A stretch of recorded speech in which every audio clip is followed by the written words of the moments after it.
하나님께서 오늘도 예배 중에 복된 은혜를 더하실 줄 믿습니다. 주님께서 가정예배 가운데 가정마다 도우시는 귀한 은혜가 있기를 주의 이름으로 축원합니다. 우리 함께 기도드리겠습니다. 말씀하시는 하나님, 저희에게 성경의 계시를 통해 일용할 양식으로 또한 은혜로 공급하여 주시고 도우시니 감사합니다. 주의 말씀의 맛이 내게 어찌 그리 단지요 내 입의 꿀보다 더 다니이다, 이 고백과 같이 매일매일 가정예배를 주님께 올려드릴 때 감리교회의 소중한 보배 같은 목사님들의 설교를 통해 말씀하시고 은혜의 빛을 볼 수 있도록 하시니 감사합니다. 언제나 주의 말씀을 대할 때에 말씀이 달게 하여 주옵시고 아멘으로 받아 영의 양식이 되며 우리가 장성한 분량에 이르도록 이끌어 주시는 주님께서 날마다 은혜로 채워 주시옵소서. 저희가 하나님의 말씀을 더욱 사모하기를 소망합니다. 우리에게 영원한 생명의 빛으로 오신 예수님의 사랑을 기억하면서 언제나 주의 말씀을 통해 삶으로 고백하며 살아갈 수 있도록 변화시켜 주시옵소서. 가정예배를 통해 모든 식구들의 삶이 하나님의 말씀으로 힘을 얻게 하시고 위로와 평안을 찾게 하여 주옵소서. 세상의 헛된 욕망을 버리고 주의 말씀으로 새로워지게 하여 주옵소서. 예수 그리스도의 이름으로 기도드리옵나이다. 아멘.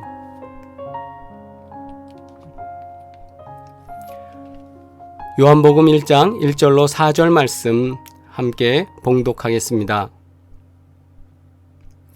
태초에 말씀이 계시니라. 이 말씀이 하나님과 함께 계셨으니 이 말씀은 곧 하나님이시니라. 그가 태초에 하나님과 함께 계셨고 만물이 그로 말미암아 지은 바 되었으니 지은 것이 하나도 그가 없이는 된 것이 없느니라. 그 안에 생명이 있었으니 이 생명은 사람들의 빛이라. 아멘. 금옥교회를 섬기시는 하선행 목사님께서 봉독된 말씀을 통해 사라지지 않을 영원한 생명의 빛이라는 제목의 설교를 통해 함께 은혜 나누겠습니다. 아포리아라는 헬라어가 있습니다. 뜻은 통로나 수단이 없는 상태, 해결 방안이 없는 심각한 난관을 뜻할 때 사용하는 말인데요. 위기보다 훨씬 더 심각한 절체절명의 상황을 일컫는다고 합니다. 아포리아는 그리스에서 개발된 개념이고 용어입니다. 그리스는 지형상 항해술이 발달했는데 선원들은 배를 타고 이동하다가 자초되어 어떻게 할 수가 없는 상태에 이르렀을 때 아포리아라고 불렀습니다. 즉 항해하던 배가 자초되어 도무지 어떻게 해볼 도리가 없는 상태를 그리스말로 아포리아라고 합니다. 저마다 욕심에 이끌려 빛을 잃어버리고 캄캄함 속에서 길을 헤매며 아포리아 같은 상황 가운데 놓인 우리에게 빛이신 예수 그리스도께서 오셨습니다. 빛이신 주님은 죽은 우리의 마음과 양심 그리고 영혼을 일깨워 주셨으며 다시금 생기가 나고 생명이 돋아날 수 있도록 빛을 비추어 주셨습니다. 4절 말씀에 그 안에 생명이 있었으니 이 생명은 사람들의 빛이라. 그 안에 누구 안에입니까? 예수님 안에.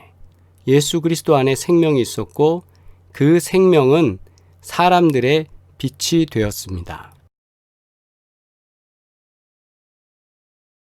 그러나 여전히 우리는 저마다 왕이 되려고만 합니다. 우리 속에 있는 자아는 이기적이고 경쟁적이며 서로 자기 주장만 내세웁니다. 우리 마음속 그 자아들은 얽히고 설켜 크고 견고한 성을 쌓으며 자신만의 거대한 왕국을 건설해 나갑니다. 이러한 우리에게 왕 중의 왕이신 예수 그리스도께서 오셨습니다. 그것을 알지 못하는 사람들에게 요한은 설명합니다. 태초에 말씀이 계시니라. 이 말씀이 하나님과 함께 계셨으니 이 말씀은 곧 하나님이시니라. 아멘. 태초에 계신 말씀, 태초에 말씀이 계셨다. 그런데 이 말씀이 하나님과 함께 계셨으니 라고 그랬고, 이 말씀은 곧 하나님이시다. 즉 말씀이 하나님과 함께 있으며 또한 말씀이 하나님이시다. 따라서 요한은 당시 시대 속에 살아가는 사람들에게, 헬라 사상을 접하는 많은 사람들에게 이 말씀은 바로 예수 그리스도이시다라는 걸 선포하고 있습니다.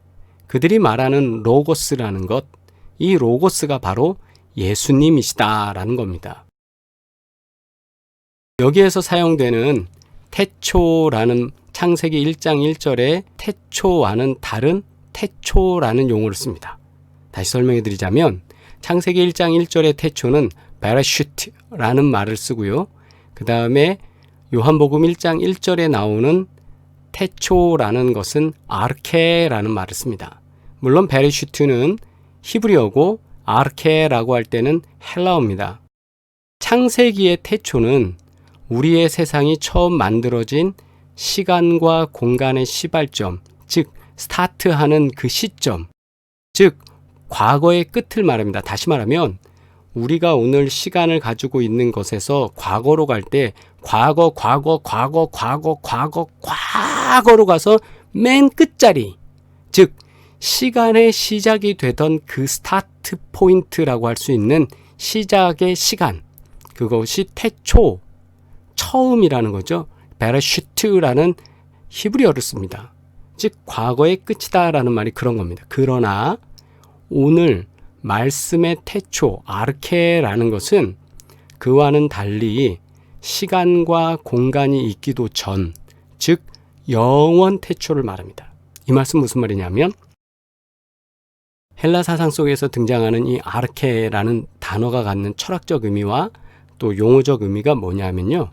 아르케라고 하는 건 처음인 거예요. 베르슈트는 시간이 시작되는 처음입니다. 그러나 아르케는 이 시간보다도 더 뒤, 즉 하나님께서의 존재 자체가 계시던 그 타임, 그것이 아르케라는 거죠. 영원의 시간, 영원의 태초, 정말 우리가 알 수 없는 그 과거로 갔을 때 하나님께서 존재하시던 시간, 그것을 아르케라고 용어 정리를 하는 겁니다. 그래서 1절 말씀은 태초에 아예 하나님이 그 계시던 이 시간도 만들어지지 않고 그 먼저 계시던 그 태초에 말씀이 계시니라. 이 말씀이 하나님과 함께 계셨으니 이 말씀은 곧 하나님이시니라. 그래서 이 문장은 태초에 말씀이 계셨다, 이 말씀이 하나님과 함께 계셨다, 이 말씀은 곧 하나님이시다. 이렇게 세 문장으로 나눠서 된 것이 플러스 된 거죠. 그렇게 해서 이 세 개의 문장으로 나눌 수 있는데 원문을 보면 이 문장들은 모두 미완료 시제 동사 n이라는 것이 사용됩니다. 이는 그가 있어 왔다라는 뜻입니다. 태초에 말씀이 계시니라, 이 말이 태초에 말씀이 계셨다라고 끝나서 과거를 말하는 게 아니라 그때부터 계셨는데 지금까지 영향을 미치고 있다. 즉 그때도 계셔서 지금까지 계시다.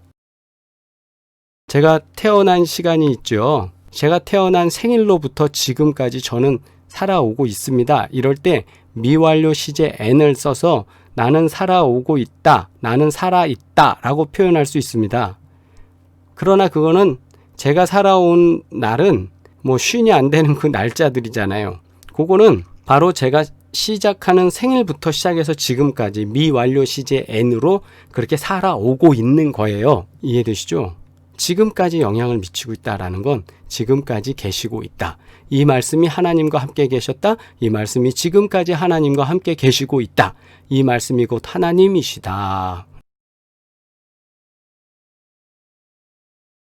지속적이고 무시간적인 존재를 나타내는 의미, 즉 예수님도 그 말씀도 하나님도 다 지속적이고 무시간적인 시간에 얽매이지 않고 지금까지 존재하는 그 존재성을 말합니다.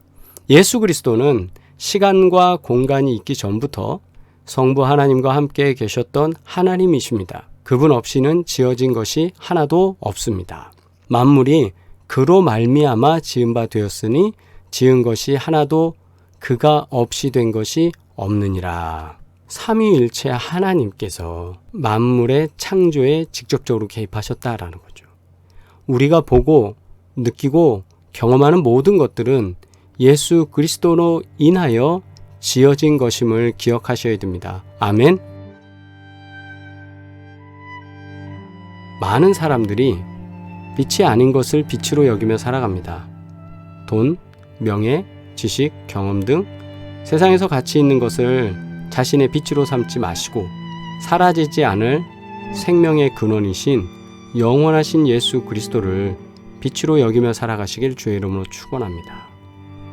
빛으로 오신 주님이 이미 그 태초의 말씀으로 존재하시며 계셨던, 그리고 창조에 개입하시고 그로 말미암아 다 창조될 수 있도록 하신 하나님의 능력, 그리고 그분이 우리 가운데 오셔서 참된 빛이 되셨다라는 사실입니다.